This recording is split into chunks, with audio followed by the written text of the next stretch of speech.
Bismillahirrahmanirrahim. Assalamualaikum warahmatullahi wabarakatuh. Alhamdulillah, wassalatu wassalamu ala rasulillah wa ala alihi wa ashabihi wa mawalah, wa la hawla wa la quwata illa billah, amma ba'd. Ikhwani fillah wa akhwati fid din rahimani wa rahimakumullahu jami'an.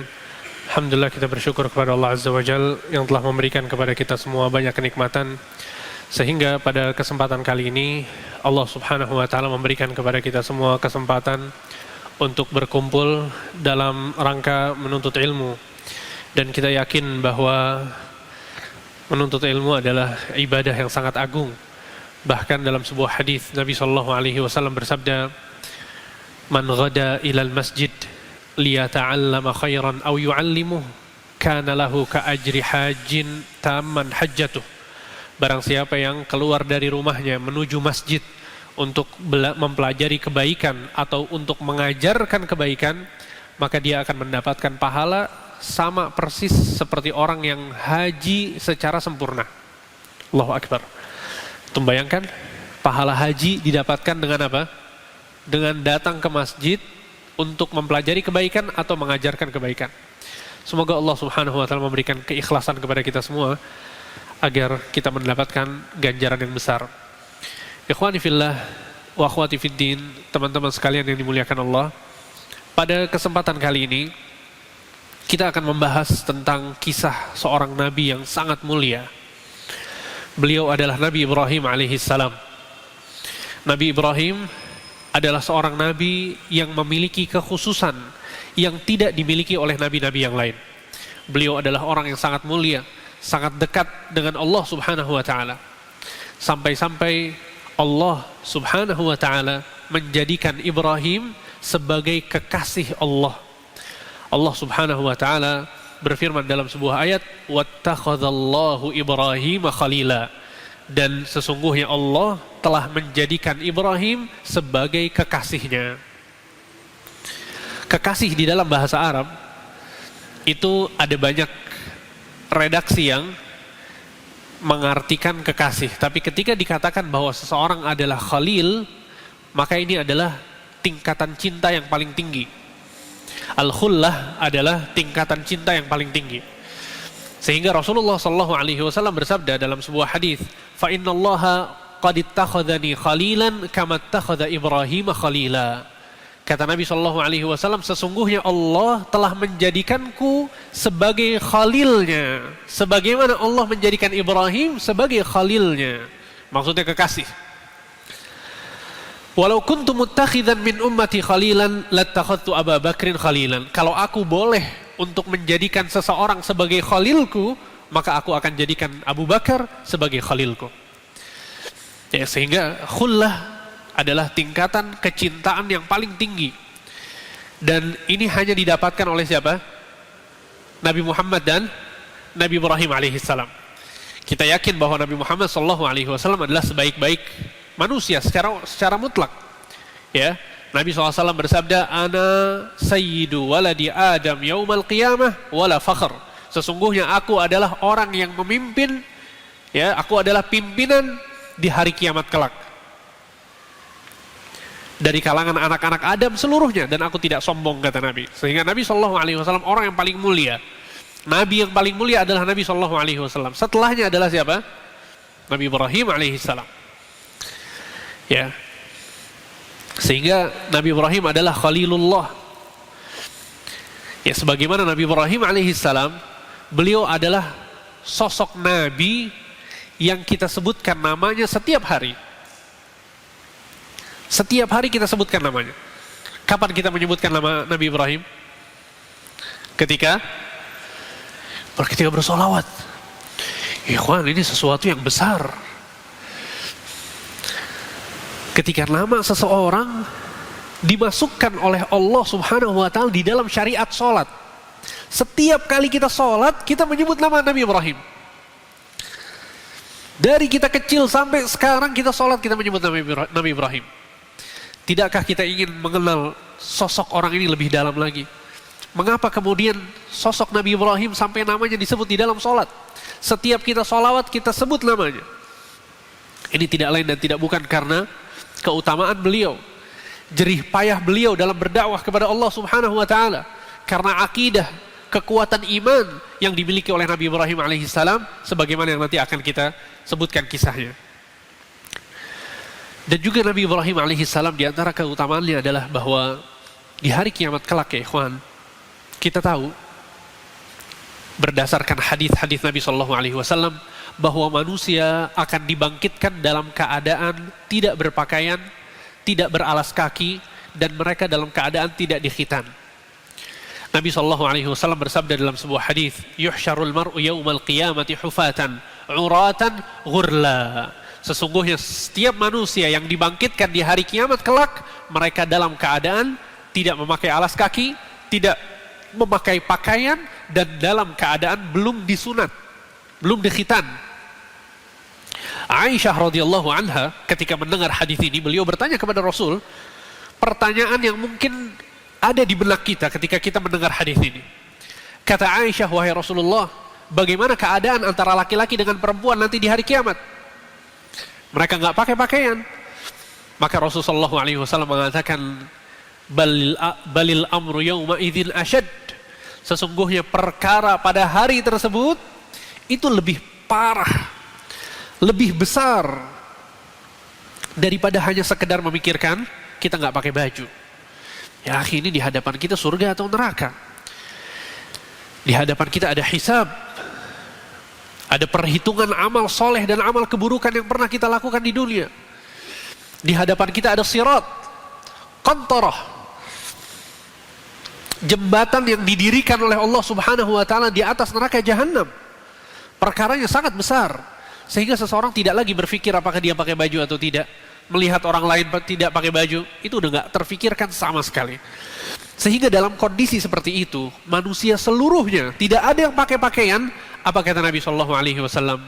Wa awwalu man yuksa minal khalaiqi Ibrahim. Dan orang yang pertama kali dipakaikan baju oleh Allah adalah siapa? Nabi Ibrahim alaihissalam. Masya Allah. Nabi Ibrahim, orang yang pertama kali pakai baju ketika di hari kiamat kelak.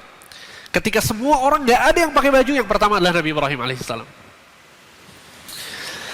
Mungkin di antara kita ada yang bertanya, ya Ustadz, bukankah Nabi Muhammad lebih afdal daripada Nabi Ibrahim? Kenapa kemudian yang dipakaikan baju itu Nabi Ibrahim? Ya, ada kaidah yang disebut oleh Syekhul Islam Ibnu Taimiyah dalam kitabnya Minhajus Sunnah, bahwa keutamaan tertentu yang dimiliki oleh seseorang itu tidak serta-merta menjadikan dia orang yang paling afdal daripada yang lain. Faham antum? Keutamaan tertentu yang dimiliki oleh seseorang itu tidak serta-merta menjadikan dia orang yang paling afdal. Rasulullah SAW mengatakan tentang Mu'adz bin Jabal, "A'lamu ummati bil halali wal haram Mu'adz bin Jabal." Orang yang paling mengerti tentang halal dan haram adalah Mu'adz bin Jabal. Ini adalah keutamaan tertentu untuk Mu'adz bin Jabal. Tapi bukan berarti Mu'adz bin Jabal lebih afdal daripada Umar bin Khattab, lebih afdal daripada Abu Bakar As-Siddiq, lebih afdal daripada Ali, dan lebih afdal daripada Utsman. Faham antum ya? Sehingga keutamaan tertentu pada seseorang itu tidak menjadikan orang tersebut serta-merta menjadi orang yang paling afdal. Al-muhim, ini adalah keutamaan yang luar biasa untuk Nabi Ibrahim alaihissalam. Sebagian ulama mengatakan bahwa kenapa kemudian secara spesifik Allah Subhanahu wa taala memberikan keistimewaan berupa dipakaikan, berupa menjadi orang yang pertama kali dipakaikan pakaian ketika di hari kiamat. Sebagian ulama mengatakan karena Nabi Ibrahim alaihissalam ketika beliau dilemparkan ke api, nanti akan kita sebutkan ceritanya, ketika dilemparkan ke api beliau ditanggalkan pakaiannya, sehingga beliau melepaskan pakaiannya untuk menjaga keimanan kepada Allah Subhanahu wa taala. Dalam rangka berdakwah kepada tauhid, dilepaskan pakaian sehingga Allah muliakan dia. Ketika di hari kiamat kelak, Allah akan memberikan pakaian yang belum dipakaikan kepada orang-orang yang ketika itu tidak menggunakan pakaian. Dan ini adalah konsep dalam Islam, al-jaza'u min jinsil amal. Setiap amalan yang kita lakukan itu pasti ada balasannya, kecil ataupun besar. Itu bayangkan, apakah Nabi Ibrahim terfikir ketika dia dilepaskan bajunya, kemudian di hari kiamat kelak dia akan dipakaikan baju oleh Allah Subhanahu wa taala. Mungkin nggak terpikir. Sehingga jangan pernah kita meremehkan kebaikan sedikit apapun kebaikan tersebut. Lakukan kebaikan. Karena kaidah pastinya adalah bahwa seluruh kebaikan yang dilakukan oleh seseorang itu akan menjadikan dirinya berbeda dengan orang yang tidak melakukan kebaikan tersebut. Makanya dalam sebuah ayat Allah Subhanahu wa taala berfirman, am hasibal ladzina ijtarahu sayyi'at an naj'alahum kal ladzina amanu wa 'amilus shalihat sawa'an mahyahum wa mamatuhum sa'a ma yahkumun. Apakah orang-orang yang berlumuran dosa mereka menyangka bahwa mereka akan disamakan oleh orang-orang yang beriman dan beramal soleh? Ini orang-orang yang suka berdosa, apakah mereka menyangka, kata Allah, bahwa mereka akan disamakan dengan orang yang beriman, orang yang sholat, orang yang rajin, berusaha untuk hadir kajian, dia berusaha untuk berdakwah, mengajak keluarganya kepada Islam, mengajak keluarganya kepada sunnah. Orang yang mengeluarkan effort seperti ini, apakah akan disamakan dengan orang yang berdosa? Sawa'an mahyahum wa mamatuhum. Kata Allah, baik di dunia ataupun di akhirat, nggak bakal sama. Sa'a ma yahkumun, sungguh jelek apa yang mereka persangkakan. Gak bakalan. Sehingga jangan pernah kita ragu untuk berbuat baik. Jangan pernah kita ragu untuk berbuat amal soleh. Jangan pernah. Karena antum gak bakal disamakan sama Allah dengan orang yang suka berdosa. Gak bakal. Baik di dunia ataupun di akhirat, kata Allah. Kabar gembira apalagi yang lebih membahagiakan kita daripada Allah Subhanahu wa ta'ala akan memberikan ganjaran kepada setiap amalan yang kita lakukan. Begitu juga Nabi Ibrahim alaihissalam. Jihad yang beliau lakukan, amar ma'ruf yang beliau lakukan, dakwah yang beliau lakukan luar biasa. Sehingga Allah Subhanahu wa ta'ala memberikan ganjaran sesuai dengan apa yang beliau usahakan. Ya. Dan masih banyak keutamaan-keutamaan yang lain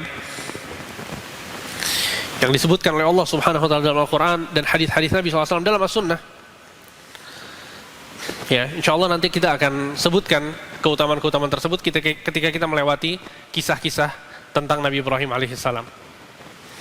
Dan Nabi Ibrahim alaihissalam, ya ikhwan, adalah Nabi yang diperebutkan oleh orang-orang Yahudi, orang-orang Nasrani, bahkan oleh orang-orang kafir Quraisy. Semuanya mengatakan bahwa Ibrahim adalah bagian dari kita. Orang-orang Yahudi mengatakan bahwa Ibrahim adalah Yahudi. Orang-orang Nasrani mengatakan bahwa Ibrahim adalah Nasrani. Bahkan Abu Jahal, Abu Lahab, Umayyah bin Khalaf, orang-orang musyrikin di Makkah, mereka juga menyangka bahwa agama kita ini agamanya Nabi Ibrahim. Karena saking mulianya Nabi Ibrahim, ya sampai diperebutkan bahkan oleh orang-orang Yahudi, Nasrani dan orang-orang musyrikin. Akan tapi dalam Al-Quran Allah Subhanahu wa ta'ala membantah ya anggapan-anggapan tersebut. Kata Allah Subhanahu wa ta'ala dalam surat Al-Imran ayat 67, "Maka Ibrahimu Yahudiyan wala Nasraniya." Sesungguhnya Ibrahim bukan orang Yahudi, bukan juga orang Nasrani. Walakin kana hanifan muslima. Sesungguhnya Ibrahim adalah orang yang hanif, lurus, tidak berbuat syirik sama sekali. Muslima, dan dia seorang muslim. Wa ma kana minal musyrikin, dan dia juga bukan termasuk orang-orang musyrikin. Dalam satu ayat Allah membantah 3 kelompok sekaligus. Yang pertama orang Yahudi, kata Allah bukan orang Yahudi, bukan orang Nasrani, bukan juga termasuk orang-orang musyrikin. Ya. Nabi Ibrahim adalah sosok yang mendakwahkan kepada tauhid. Ketika kita berbicara tentang kisah Nabi Ibrahim, kita berbicara tentang tauhid. Kita berbicara tentang hakikat dari tauhid itu seperti apa. Apa yang kita harus lakukan terhadap orang-orang yang menyelisihi kita dalam keimanan. Itu semua terlihat jelas dalam kisah-kisah Nabi Ibrahim alaihissalam. Ya, oleh karena itu Allah Subhanahu wa ta'ala seringkali menyebutkan millatu Ibrahim di dalam Al-Quran. Agamanya Nabi Ibrahim, agamanya Nabi Ibrahim, agamanya Nabi Ibrahim. Nabi Muhammad SAW diperintahkan oleh Allah untuk mengikuti agamanya Nabi Ibrahim. Padahal kita yakin bahwa agamanya Nabi Muhammad sama dengan agamanya Nabi Ibrahim. Tapi karena saking mulianya Nabi Ibrahim dan bagaimana beliau mengaplikasikan agama, wahyu yang Allah turunkan kepadanya, Nabi Muhammad diperintahkan untuk mengikuti Nabi Ibrahim. Allah Subhanahu wa taala berfirman dalam surat An-Nahl ayat 123, "Tsumma auhayna ilaika," kemudian kami telah mewahyukan kepadamu, wahai Muhammad, "Anittabi' millata Ibrahim hanifa," hendaknya engkau mengikuti agamanya Nabi Ibrahim yang lurus. Wa ma kana minal musyrikin, dan Ibrahim sekali-kali bukan termasuk orang-orang yang berbuat kesyirikan. Kemudian dalam ayat lain Allah Subhanahu wa taala berfirman, "Wa may yarghabu 'an millati Ibrahim illa man safiha nafsah wa laqad istafainahu fid dunya wa innahu fil akhirati laminas shalihin." Dan tidak ada yang membenci agama Ibrahim kecuali orang yang membodohi dirinya sendiri. Dan sesungguhnya kami memilihnya di dunia, dan di akhirat kelak dia benar-benar termasuk orang-orang yang soleh. Kemudian dalam ayat lain Allah Subhanahu wa taala berfirman, "Inna Ibrahim kana ummatan qanitan lillahi hanifan wa lam yakun minal musyrikin." Sesungguhnya Ibrahim adalah seorang imam yang dijadikan teladan dan sangat patuh kepada Allah, dan dia adalah orang yang hanif, lurus. Dan sekali-kali bukanlah dia termasuk orang-orang yang mempersekutukan Allah. Ya. Jadi kalau antum cari di Al-Qur'an kata-kata Nabi Ibrahim, maka akan kita dapatkan betapa seringnya Allah memerintahkan kita untuk mengikuti Nabi Ibrahim alaihissalam. Maka insya Allah pada kesempatan kali ini kita akan menyebutkan kisah tentang kehidupan Nabi Ibrahim alaihissalam, penuh dengan pelajaran, penuh dengan penjelasan tentang keimanan, tentang pengorbanan, jihad, al-amru bil ma'ruf wan nahyi 'anil munkar. Sehingga Nabi Ibrahim alaihissalam, beliau adalah seseorang yang dilahirkan di kota Babil. Beliau dilahirkan di kota Babil, ya, atau Babilonia. Babil adalah satu wilayah di negeri Irak. Adalah satu wilayah di negeri Irak. Ya. Sehingga nanti akan kita sebutkan ya bahwa Nabi Ibrahim ini berpindah-pindah dari satu tempat ke tempat yang lainnya. Beliau lahir di Babil, berdakwah di Babil, kemudian pindah ke Syam nanti, kemudian beliau berdakwah di Syam, kemudian beliau nanti akan bersafar ke Mesir dengan istrinya Sarah, bertemu dengan raja yang zalim di sana, kemudian kembali lagi ke Syam, sampai di Syam, kemudian beliau pergi ke Makkah, membawa istri dan anaknya, membawa Hajar dan anaknya Ismail, kemudian kembali lagi ke Syam, kemudian ada beberapa kali kunjungan ke Makkah untuk membangun Ka'bah, menyembelih anaknya Ismail. Kisahnya sangat panjang, ya, sehingga kita akan menyelesaikan kisah ini sekitar 2 atau 3 pertemuan ya. Dan sekali lagi bahwa kajian kisah Nabi, para Nabi adalah kajian untuk mengambil intisari pelajaran-pelajaran dari kisah-kisah tersebut. Ya, jadi kisah ini bukan kisah dongeng, bukan sinetron, bukan film, ya. Jadi mungkin ada hal-hal yang tidak disebutkan dalam Al-Quran, mungkin ada hal-hal yang di-skip sama Allah Subhanahu wa taala yang tidak disebutkan, karena memang yang terpenting bagi kita adalah pelajaran di balik kisah-kisah yang disebutkan.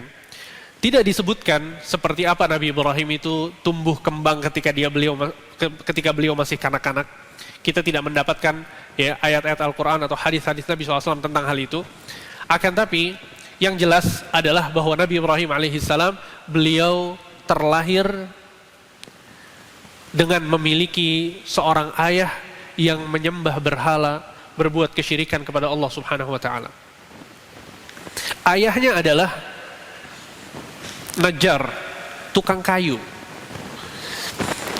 yang beliau produksi. Antum tahu beliau produksi apa? Beliau produksi Tuhan. Bayangin. Jadi beliau punya pabrik Tuhan, dibuat dari kayu, dari batu, ya, patung-patung, kemudian dijual ke masyarakat Babilonia. Mereka membeli patung-patung tersebut dan menyembah patung-patung tersebut di rumah-rumah mereka. Ya, lihat bagaimana kesulitan yang diemban oleh seorang Nabi Ibrahim alaihissalam. Ayahnya bukan cuma tidak mengenal sunnah, ayahnya bukan cuma merokok, bukan cuma tidak ke masjid, ya pabrik Tuhan, punya pabrik Tuhan. Tuh bayangin gimana tuh cara dakwahin orang tua yang punya pabrik Tuhan. Sehingga Nabi Ibrahim alaihissalam terkadang diperintahkan oleh ayahnya untuk menjual Tuhan-Tuhan ini di pasar. Dikisahkan dalam sebagian riwayat Israiliyat bahwa Nabi Ibrahim akhirnya bawa barang-barang ayahnya atau bersama ayahnya ke pasar. Ayahnya menjual apa yang dikatakan oleh Ibrahim, ishtaru ma yadurru wa la yanfa'. Silahkan beli barang ini. Barang ini adalah barang yang tidak bermanfaat dan akan memberikan mudarat kepada kalian. Subhanallah ya, masih kecil sudah berusaha untuk berdakwah. Ya nggak bermanfaat. Ini patung, sama sekali nggak bermanfaat. Dibuat oleh manusia. Seharusnya Tuhan yang menciptakan manusia, ini malah manusia yang menciptakan Tuhan. Sehingga Nabi Ibrahim alaihissalam, ya, dari kecilnya diberikan oleh Allah Subhanahu Wa Taala penjagaan agar beliau tidak terjerumus dalam kesyirikan. Dan ini juga yang Allah Subhanahu Wa Taala lakukan kepada Nabi Muhammad SAW. Kita tahu bahwa Nabi Muhammad SAW terlahir pada suku atau kabilah yang sangat mengagungkan patung-patung dan berhala-berhala. Di Makkah ada berhala yang namanya Hubal, ada berhala yang namanya Isaf, ada berhala yang namanya Nailah, ada berhala yang namanya Lat, ada berhala yang namanya Uzza, ada berhala yang namanya Manat. Sangat banyak berhala, bahkan disebutkan dalam beberapa redaksi hadis bahwa di Makkah sebelum Fathu Makkah ada 360 berhala di sekeliling Ka'bah. Nabi terlahir di keluarga yang mengagungkan berhala-berhala tersebut. Akan tapi tidak sekalipun dalam kehidupan Nabi SAW sebelum beliau menjadi Nabi dan Rasul, tidak pernah beliau menyembah berhala-berhala tersebut. Sama seperti Nabi Ibrahim alaihissalam. Dan ini adalah salah satu makna dari al-ismah. Ketika seseorang itu dijadikan oleh Allah Subhanahu Wa Taala sebagai seorang yang maksum. Ya, para Nabi dan Rasul mereka adalah orang-orang yang maksum. Apa maksudnya maksum? Maksum artinya dijaga oleh Allah Subhanahu Wa Taala. Nggak pernah berbuat syirik, nggak pernah terbetik untuk menyembah kepada selain Allah. Walaupun belum menjadi Nabi dan Rasul. Nah, ini yang diberikan oleh Allah Subhanahu Wa Taala kepada Nabi Ibrahim alaihissalam, terjaga dari kesyirikan. Sehingga Nabi Ibrahim alaihissalam ketika beliau diutus oleh Allah, dijadikan menjadi seorang Nabi dan Rasul, maka beliau pun memulai dakwahnya dengan menyampaikan dakwah ini kepada siapa? Kepada ayahnya. Ayahnya adalah orang pertama yang didakwahi dan diajak oleh Nabi Ibrahim untuk mengesahkan Allah Subhanahu Wa Taala. Di dalam surat Maryam ayat 41 dan seterusnya, Allah Subhanahu Wa Taala bercerita bagaimana Nabi Ibrahim mendakwahkan ayahnya. Antum perhatikan di sini, ikhwan, terdapat pelajaran penting tentang bagaimana cara kita mendakwahkan orang yang lebih tua daripada kita, atau mendakwahkan orang yang dia adalah orang tua kita, atau orang yang kita agungkan, kita muliakan, kita cinta kepadanya. Kata Allah Subhanahu Wa Taala tentang Nabi Ibrahim, "Wadhkur fil kitab", ceritakanlah wahai Muhammad, Ibrahim innahu kana siddiqan nabiyya, ceritakanlah tentang kisah Ibrahim di dalam Al-Qur'an ini. Lihat, metode kisah adalah metode Al-Qur'an. Allah memerintahkan Nabi Muhammad untuk mengkisahkan kisah Ibrahim kepada kita semua. Seperti apa kisahnya? Kata Allah, "Idz qala li abihi ya abati lima ta'budu ma la yasma'u wa la yubsiru wa la yughni 'anka syai'a." Ibrahim mengatakan kepada ayahnya, "Wahai ayahku, ya abati." Dalam bahasa Arab, panggilan ya abati adalah panggilan kepada ayah yang sangat lembut, yang sangat menunjukkan kasih sayang dan hormat kepada ayah tersebut. Sehingga kita lihat bagaimana Nabi Ibrahim alaihissalam mengajak ayahnya untuk meninggalkan berhala-berhala yang disembah. Ya abati lima ta'budu ma la yasma'u wa la yubsir wa la yughni 'anka syai'a. Wahai ayahku, Mengapa engkau masih menyembah sesuatu yang tidak bisa mendengar, tidak bisa melihat, dan tidak bisa menolongmu sama sekali? Lihat bagaimana Nabi Ibrahim memulai dakwahnya kepada ayahnya. Dimulai dengan pendekatan logika. Terkadang ini penting untuk dilakukan ketika kita menyampaikan satu kebaikan kepada orang lain. Disebutkan tentang fitrah manusia adalah bahwa dia menyembah, beribadah, tunduk kepada siapa? Kepada Zat yang maha sempurna, yang bisa menolong kita, yang maha melihat, yang maha mendengar, yang maha mengabulkan doa, yang maha menolong orang-orang yang dalam kesulitan. Itu adalah hakikat dari Zat yang patut untuk kita sembah. Tapi ayahnya Nabi Ibrahim malah menyembah sesuatu yang gak bisa mendengar, gak bisa melihat, bahkan gak bisa menolong sama sekali. Bahkan dia diciptakan oleh ayahnya Nabi Ibrahim. Ya, sehingga di sini Nabi Ibrahim alaihissalam betul-betul menunjukkan hormatnya kepada ayahnya. Maka ini yang harus dilakukan oleh seseorang ketika dia mau mendakwahkan orang yang lebih tua atau bahkan orang tuanya kepada jalan yang benar. Kemudian kata Allah, ya abati, inni qad ja'ani minal ilmi ma lam ya'tika fattabi'ni ahdika siratan sawiyya. Masya Allah, kata Ibrahim, wahai ayahku, sesungguhnya telah datang kepadaku sebuah ilmu yang ilmu ini tidak datang kepadamu. Maka ayo ikutilah aku, sungguh aku akan memberikan kepadamu petunjuk kepada jalan yang benar. Kemudian kata beliau, ya abati la ta'budi syaitan. Wahai ayahku, jangan engkau menyembah syaitan. Inna syaitana kana lirrahmani asiyya. Sesungguhnya syaitan ini sering bermaksiat kepada Tuhannya. Maksudnya kepada Allah subhanahu wa ta'ala. Ya abati inni akhafu ayyamassaka adzabun minar rahmani fatakuna lisyaitani waliya. Wahai ayahku, sesungguhnya aku khawatir engkau akan mendapatkan azab dari Ar-Rahman, sehingga engkau akan menjadi teman dengan syaitan. Kita lihat bagaimana Nabi Ibrahim alaihissalam mendakwahkan ayahnya. Isinya adalah penghormatan, isinya adalah pemuliaan kepada ayah. Tidak seperti sebagian dari kita. Terkadang sebagian dari kita karena terlalu bersemangat, kita terlalu cepat untuk memvonis orang lain. Bapak ini gak ngerti, itu adalah bid'ah, itu adalah syirik, ahlun nar. Berantakan dakwahnya langsung ya. Gak bisa ya kan, pelan-pelan. Ketika kita berbicara sama orang lain, kita harus lihat yang ada di hadapan kita ini siapa. Kalau antum bicara sama orang yang udah talibul ilm, seorang penuntut ilmu, antum mungkin bisa langsung bicara tentang dalil, bicara tentang ayat, bicara tentang hadis. Tapi yang kita sekarang berbicara kepada seseorang yang sudah mungkin berpuluh-puluh tahun dia mengagungkan patung-patung tersebut. Apa yang harus dilakukan? Lakukan sebagaimana yang dilakukan oleh Ibrahim alaihissalam. Berlemah lembut. Nabi SAW mengatakan, ar-rifqu la yakunu fi syai'in illa zanah, wa la yunza'u an syai'in illa syanah. Sesungguhnya kelemah lembutan jika diletakkan pada satu perkara, perkara itu akan menjadi indah. Dan jika dicabut dari satu perkara, maka perkara itu akan menjadi rusak dan jelek. Dan itu hakikat dari kelemah lembutan. Ya, kita melihat terkadang dakwah yang benar, dakwah kepada kebaikan, mengajak orang kepada kebaikan, ketika tidak diiringi dengan lemah lembut, seakan-akan dakwahnya gak bagus. Seakan-akan dakwahnya adalah dakwah yang batil. Dan sebaliknya, ketika dakwah itu adalah dakwah yang batil, isinya adalah penyimpangan-penyimpangan.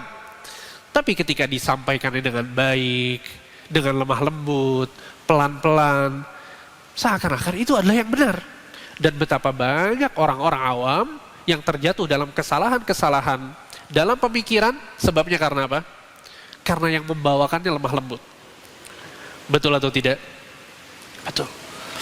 Ketika kita yakin bahwa kita di atas kebenaran, kita yakin kita di atas Al-Quran, kita di atas sunnah Nabi SAW, maka coba jelaskan Al-Quran dan sunnah ini kepada manusia dengan akhlak yang baik.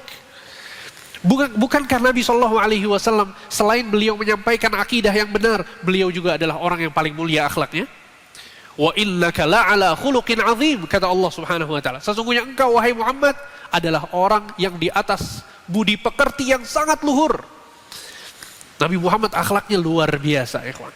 Sampai Al-Imam Al-Baihaqi dalam kitabnya Dalailun Nubuwah, beliau menyebutkan tanda-tanda kenabian. Disebutkan sama beliau tanda-tanda kenabian. Di antara yang beliau sebutkan adalah apa? Akhlak yang baik. Beliau berpendapat bahwa akhlak Nabi Muhammad ini mukjizat. Ini tanda-tanda kenabian. Karena saking luhurnya akhlak beliau. Aisyah radhiyallahu anha mengatakan, "Ma'aban Nabi sallallahu alaihi wasallam ta'aman qat."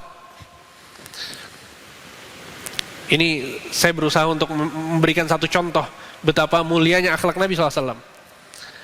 Kata Aisyah, sesungguhnya Nabi SAW tidak pernah mencela makanan satu kali pun seumur hidupnya. Al-Imam An-Nawawi mengatakan, apa maksudnya mencela di sini? Kata Imam Nawawi, maksud mencela makanan dalam konteks hadis ini adalah mengatakan bahwa makanan ini terlalu asin atau terlalu manis. Ada di antara kita yang bisa melakukannya? Kita bukan cuma bilang makanannya keasinan ya, tapi yang masaknya juga kita hajar. Restorannya juga kita hajar. Mungkin yang menciptakan makanannya juga kita kritik. Nabi SAW nggak pernah mencela makanan. Sehingga kata Imam Al-Baihaqi ini mukjizat bagi Nabi SAW. Nggak bisa dicontoh sama kita. Maksudnya nggak bisa kita menyamainya. Sehingga maksudnya adalah Nabi SAW membawakan agama yang benar, akidah yang benar dengan akhlak yang mulia. Begitu juga Nabi Ibrahim alaihissalam. Beliau membawakan dakwah yang benar dengan akhlak yang mulia.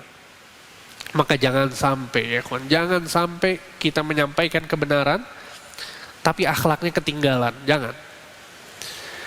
Syekh Al-Albani rahimahullah, beliau mengatakan, al-haqqu tsaqil.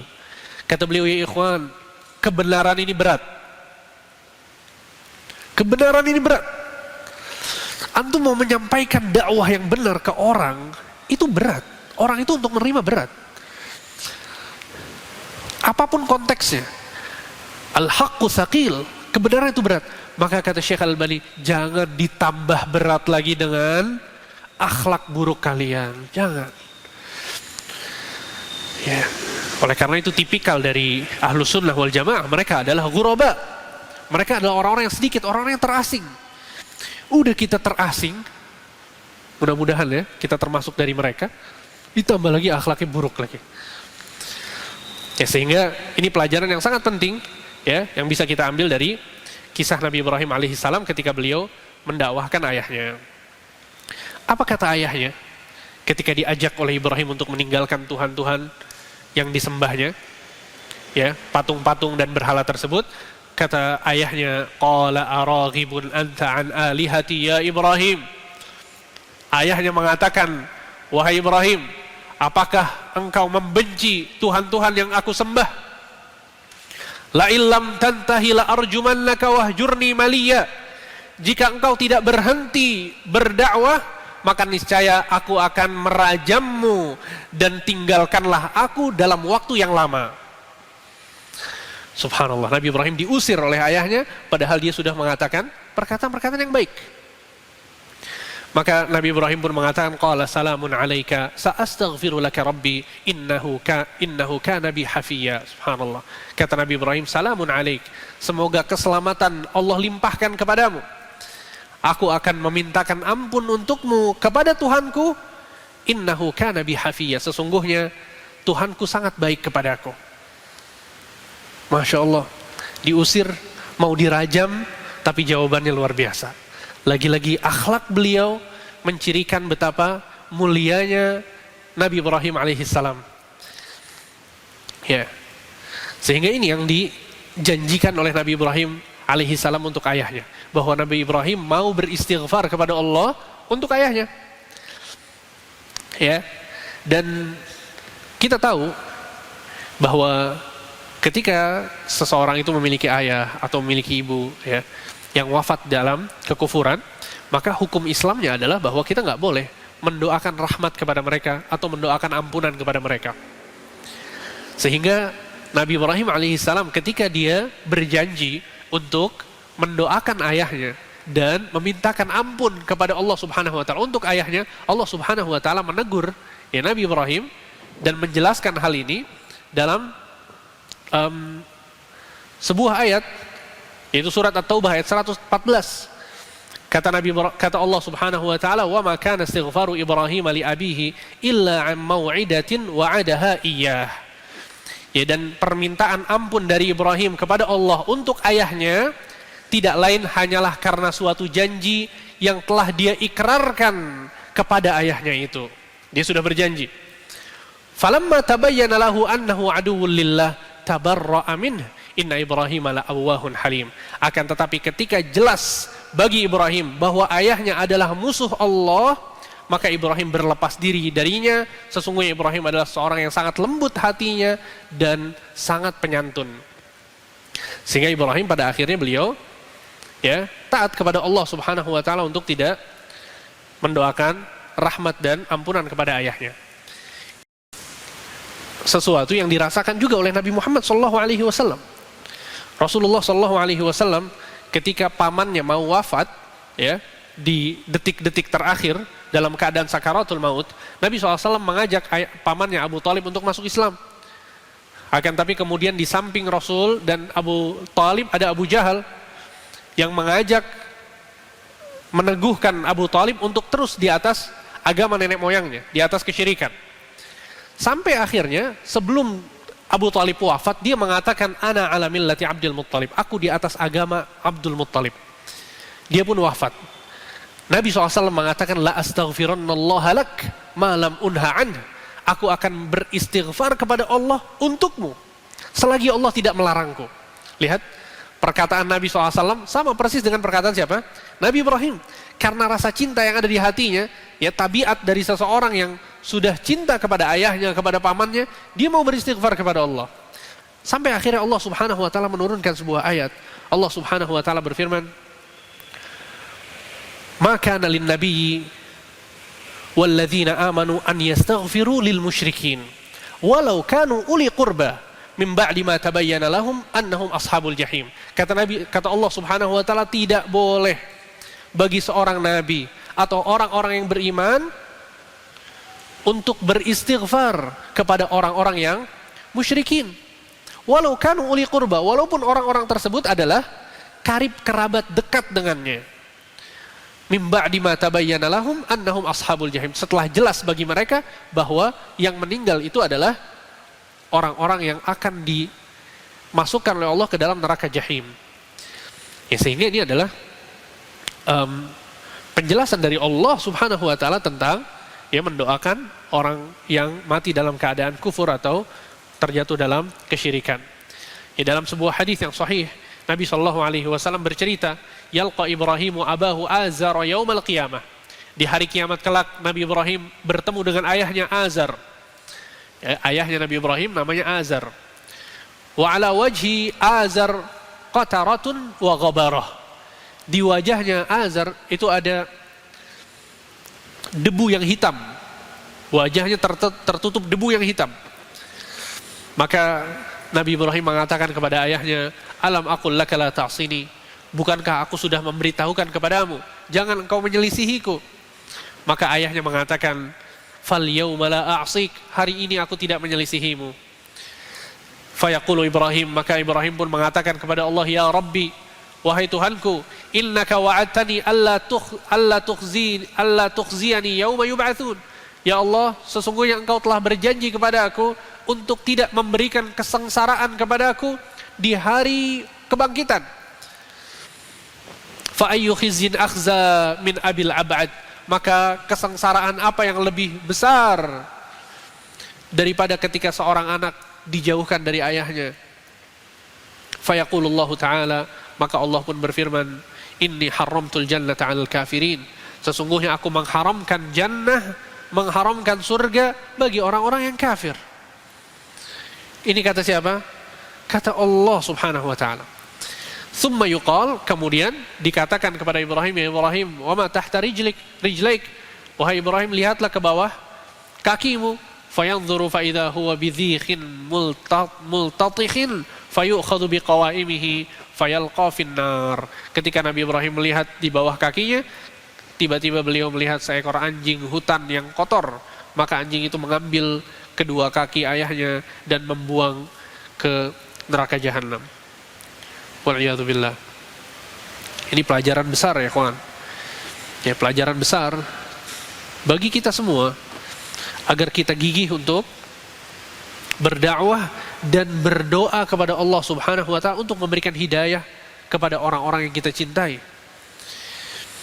Seseorang nggak boleh berdoa rahmat, berdoa isinya adalah istighfar kepada orang yang musyrik atau kafir, akan tapi dibolehkan untuk berdoa kepada Allah Subhanahu wa ta'ala agar Allah memberikan kepada mereka hidayah, Allah memberikan mereka petunjuk, ya, agar dilapangkan hatinya untuk menerima Islam, itu nggak masalah. Tayyib. Sampai akhirnya Nabi Ibrahim alaihissalam pun mengatakan, wa a'tazilukum. Ya, Nabi Ibrahim mengatakan kepada kaumnya, wa a'tazilukum wa ma tad'una min dunillah wa ad'u rabbi asa alla akuna bidu'ai rabbi syaqiyya. Kata Nabi Ibrahim, dan aku menjauhkan diriku darimu dan dari sesembahan-sesembahan yang kalian seru selain Allah. Dan aku berdoa kepada Allah, mudah-mudahan aku tidak akan kecewa dengan berdoa kepada Tuhanku. Di sini antum perhatikan ya, bagaimana Allah Subhanahu wa ta'ala mengkisahkan Ibrahim, bahwa Nabi Ibrahim alaihissalam mengatakan, a'tazilukum wa ma tad'una min dunillah. Aku menjauhkan kalian dan menjauhkan sesembahan-sesembahan yang kalian sembah. Aku menjauhkan diriku dari kalian dan sesembahan-sesembahan yang kalian sembah. Apa maksudnya ini? Maksudnya adalah al-wala wal bara. Ini adalah akidah kaum muslimin. Seorang muslim diwajibkan oleh Allah Subhanahu wa ta'ala untuk menjauhkan kesyirikan dan menjauhkan orang-orang yang berbuat kesyirikan. Dan ini adalah hakikat dari al-wala wal bara. Ketika seseorang itu mau menjaga keimanannya, mau menjaga agamanya, maka ada batasan-batasan yang nggak boleh diterobos. Ya, sehingga toleransi dalam beragama itu harus difahami dengan benar. Islam tidak pernah mengajarkan kita untuk radikal kepada selain Islam. Islam tidak pernah mengajarkan kita untuk kasar kepada orang-orang yang bukan Islam. Islam mengajarkan kepada kita berbuat baik, santun. Nabi SAW pernah didatangi oleh Asma binti Abi Bakar. Asma datang kepada Nabi SAW ketika itu Asma lagi di Madinah, sudah berhijrah ke Madinah. Al-muhim, kemudian ibunya Asma ya datang untuk mengunjungi Asma. Ibunya Asma datang untuk mengunjungi Asma dalam kondisi ibunya belum masuk Islam. Maka Asma bertanya kepada Nabi SAW, wahai Rasul, sesungguhnya ibuku datang untuk mengunjungiku, apa yang harus aku lakukan? Ibunya masih kafir, Asma sudah masuk Islam. Kata Nabi SAW, sili ummik, datangi ibumu. Masya Allah. Lihat penghormatan dan toleransi di dalam Islam. Bahkan Allah Subhanahu wa ta'ala berfirman ya dalam Al-Quran, yaitu surat Al-Mumtahanah ayat 8, kata Allah Subhanahu wa ta'ala, la yanhakumullahu 'anil ladzina lam yuqatilukum fid din wa lam yukhrijukum min diyarikum an tabarruhum wa tuqsitu ilaihim innallaha yuhibbul muqsitin. Kata Allah Subhanahu wa ta'ala, sesungguhnya Allah tidak melarang kalian untuk berbuat baik kepada orang-orang kafir yang tidak memerangi kalian dan tidak mengusir kalian. Allah tidak melarang kalian untuk berbuat baik kepada mereka. Innallaha yuhibbul muqsitin. Sesungguhnya Allah Subhanahu wa ta'ala mencintai orang-orang yang berlaku adil. Lihat bagaimana Islam mengajarkan kita untuk berbuat baik kepada orang-orang kafir sekalipun. Bahkan Nabi SAW mengancam dengan ancaman yang keras kepada seorang muslim yang membunuh orang kafir yang sudah mendapatkan perjanjian keamanan atau damai. Kata Nabi SAW, "Man qatala mu'ahadan lam yarih raihatal jannah." Orang muslim yang membunuh orang kafir dalam kondisi dia sudah mendapatkan jaminan keamanan atau perdamaian, maka orang yang membunuh, kata Nabi SAW, tidak akan mencium bau surga. Lihat, seorang muslim tidak mencium bau surga karena apa? Bukan karena membunuh orang muslim, bukan, tapi karena membunuh orang kafir. Dia tidak mencium bau surga. Sehingga praktek-praktek radikal yang terlihat, membom gereja, kemudian membunuh orang-orang kafir, dan ini sama sekali bukan dari Islam, sama sekali. Islam tidak mengajarkan seperti itu. Sehingga Islam adalah agama yang sangat toleransi jika kita berbicara tentang apa yang sedang kita bicarakan sekarang. Bahkan Nabi SAW punya tetangga Yahudi, masih muda anaknya. Dia dalam keadaan sakit, Nabi SAW datang untuk menjenguknya. Masya Allah, ada toleransi yang lebih hebat dari ini? Orang Yahudi sakit, dijenguk oleh Nabi SAW. Kita tahu orang Yahudi di dalam Al-Quran dicela oleh Al-Quran, dikatakan bahwa mereka adalah orang-orang yang membangkang, ya, mereka akan diazab oleh Allah Subhanahu wa taala karena kekufuran mereka. Tapi ternyata Nabi SAW mengunjungi siapa? Anak muda yang Yahudi. Didatangi oleh Nabi, Nabi mendakwahkannya sampai akhirnya anak ini tertarik untuk masuk Islam. Dia pun menoleh kepada ayahnya, seakan-akan dia mau masuk Islam tapi nggak enak sama ayahnya. Ayahnya pun mengatakan, "Ati Abul Qasim, wahai anakku, ikuti apa yang diinginkan oleh Abul Qasim," maksudnya Nabi Muhammad. Akhirnya dia mengucapkan syahadat asyhadu an la ilaha illallah wa anna Muhammadar Rasulullah. Dia pun wafat dalam keadaan muslim. Masya Allah. Dengan penjelasan seperti ini kemudian dikatakan bahwa Islam itu intoleran. Toleransi diajarkan oleh Islam, tapi ada batasan-batasan yang dibatasi oleh Islam. Ketika ranahnya adalah ikut dalam acara-acara keagamaan, ini yang kita nggak boleh untuk melakukannya. Nabi SAW didatangi oleh orang-orang kafir Quraisy. Kemudian mereka mengatakan, "Wahai Muhammad, kita daripada ribut-ribut terus, nggak beres-beres, ya, lebih baik kita saling toleransi di antara kita. Seperti apa caranya? 1 tahun kita menyembah Tuhan kalian, menyembah Allah. Nanti tahun depan kalian menyembah berhala kami.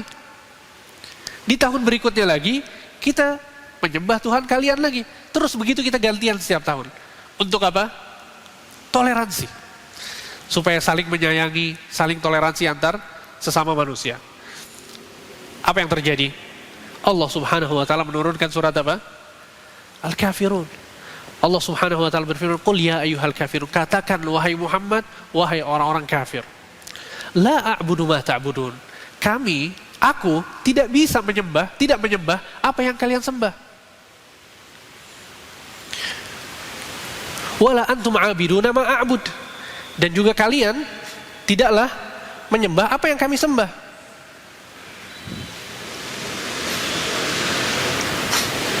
Ya, sehingga ayat ini, ya, surat Al-Kafirun adalah surat yang menjelaskan bagaimana kita bertoleransi seharusnya.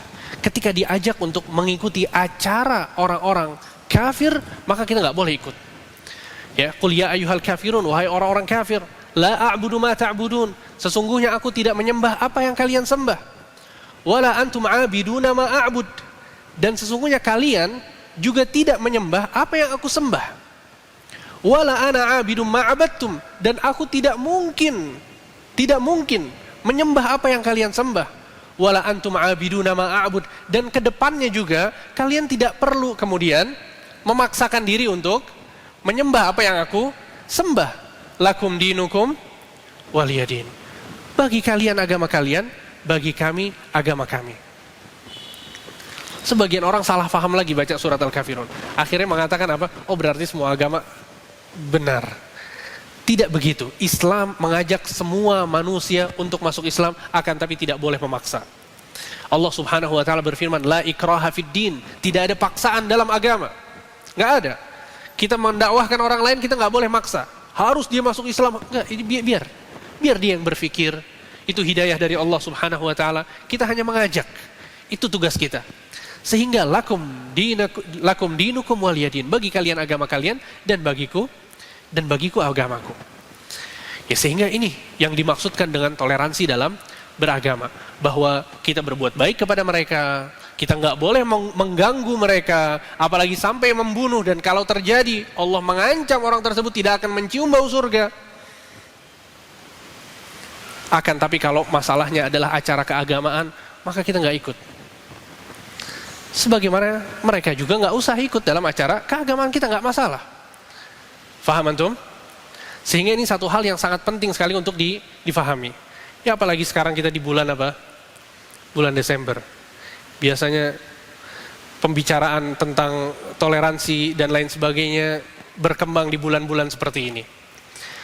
Sehingga sekali lagi bahwa kita memiliki akidah, dan akidah kita ini nggak boleh kemudian tercampuri dengan akidah yang lain. Ya, apalagi sampai kemudian seseorang itu mengucapkan selamat pada hari raya mereka misalnya. Maka jika kita meyakini bahwa ternyata agama tersebut adalah agama yang batil, agama yang tidak benar, maka kita nggak boleh ikut serta dalam mengucapkan selamat dalam acara-acara mereka. Allah Subhanahu wa taala mengatakan, laqad kafara alladzina qalu innallaha huwal masih ibnu Maryam. Allah Subhanahu wa taala berfirman, sesungguhnya telah kufur seseorang yang mengatakan bahwa Allah adalah Isa bin Maryam. Wa qala al-Masih ya bani Israil a'budullaha rabbi wa rabbukum. Dan Al-Masih mengatakan, wahai bani Israel, sembahlah Allah yang merupakan Tuhanku dan Tuhan kalian. Lihat bagaimana Allah Subhanahu wa taala menjelaskan hakikat dari akidah orang-orang Nasrani, bahwa mereka meyakini bahwa Al-Masih Isa adalah Tuhan. Ini salah satu dari keyakinan mereka. Kemudian dalam ayat lain Allah Subhanahu wa taala berfirman, laqad kafara, sungguh telah kufur alladzina qalu innallaha thalithu thalathah, yang mengatakan bahwa Allah adalah satu dari yang tiga. Wa ma min ilahin illa ilahu wahid, tidak ada ilah, Tuhan yang benar kecuali Tuhan yang Maha Esa, kata Allah. Lihat bagaimana Allah Subhanahu wa taala di dalam Al-Qur'an menyalahkan akidah mereka dan menjelaskan kepada kita kaum muslimin seperti apa seharusnya kita meyakini. Bahkan Allah Subhanahu wa taala sangat marah. Allah sangat marah, ya ikhwan, kepada orang-orang yang mengatakan bahwa Allah punya anak. Tidak ada kekurang ajaran yang lebih parah daripada seseorang yang meyakini bahwa Allah Azza wa Jal yang kita agungkan, yang kita sujud setiap hari, yang kita menyembahnya, kita berdoa kepadanya, kita berzikir, menyebut namanya sehari ratusan bahkan ribuan kali. Kita agungkan Allah seagung-agungnya, kemudian ada orang yang mengatakan bahwa Allah punya anak. Ada yang lebih parah dari perkataan ini, ikhwan? Gak ada.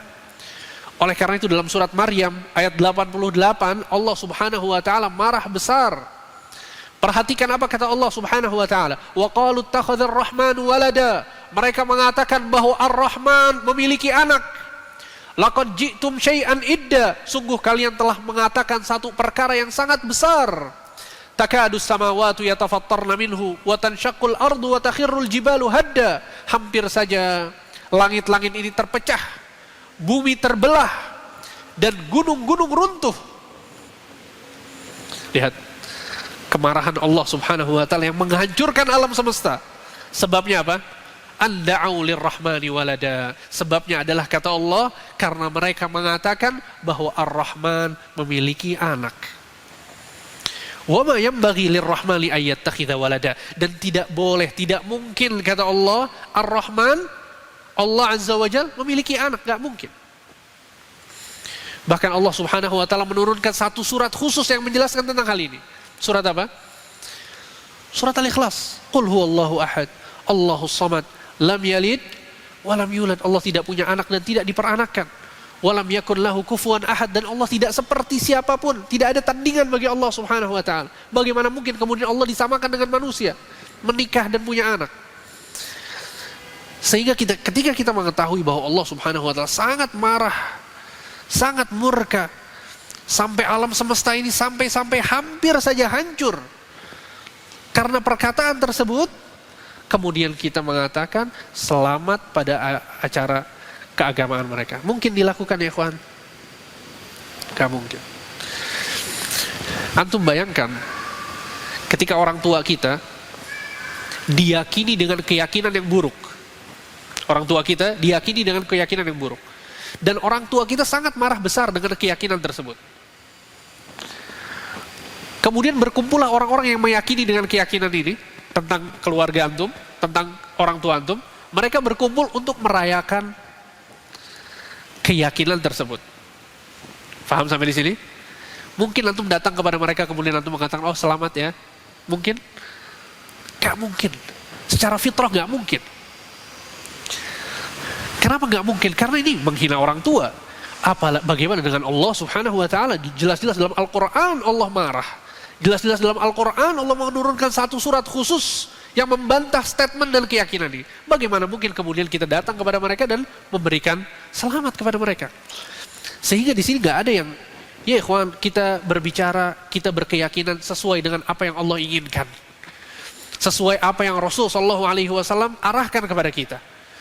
Sehingga Ibnu Qayyim al-Jauziyah dalam kitabnya Ahkam Ahli Zimmah, beliau mengatakan, wa amma tahni'ah bisya'airil kufril mukhtassati bihi faharamun bil ittifaq. Kata Ibnu Qayyim al-Jauziyah, sesungguhnya mengucapkan selamat dalam perayaan orang-orang kafir yang khusus untuk yang khusus bagi mereka, hukumnya adalah haram menurut kesepakatan ulama. Menurut kesepakatan siapa? Ulama. Bukan kesepakatan semua orang, yang ulama, yang bukan ulama, tidak. Menurut kesepakatan ulama, hukumnya haram, kata Ibnu Qayyim al-Jauziyah. Ya. Kemudian kata beliau, mithlu an yuhanni'ahum bi'ayadihim wa shaumihim, seperti mengucapkan selamat pada hari raya atau ibadah puasa mereka. Fayaqul 'idun mubarakun 'alaik aw tahna' bihadzal 'id wa nahwih.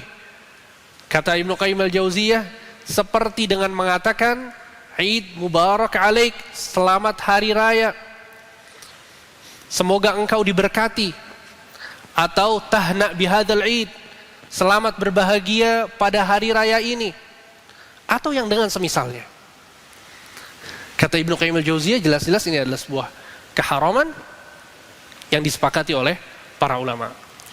Ya, sekali lagi, kita tidak mengucapkan selamat bukan berarti kita berbuat zalim kepada mereka. Ya, tadi sudah kita singgung panjang lebar. Bahkan yang membunuh orang-orang kafir tidak mencium bau surga. Jadi nggak ada kontradiksi sama sekali.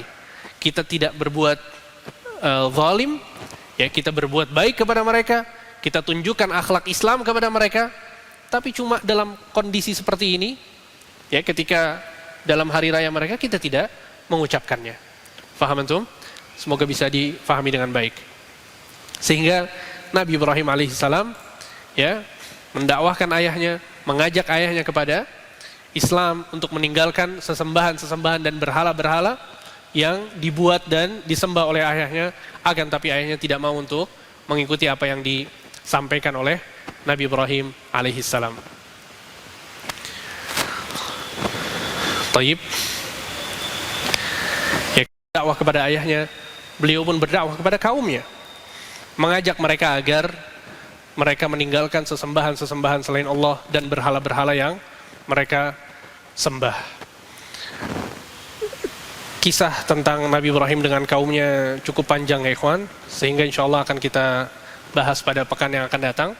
Bagaimana Nabi Ibrahim mengajak mereka, kemudian bagaimana tolakan dari mereka, kemudian bagaimana Nabi Ibrahim menghancurkan, ya, patung-patung yang dibuat oleh kaumnya, dan bagaimana Nabi Ibrahim dibakar hidup-hidup oleh kaumnya. Insya Allah akan kita bahas secara rinci pada kesempatan yang akan datang.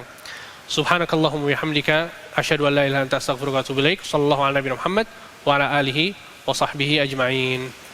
Kalau ada yang mau bertanya, saya persilakan.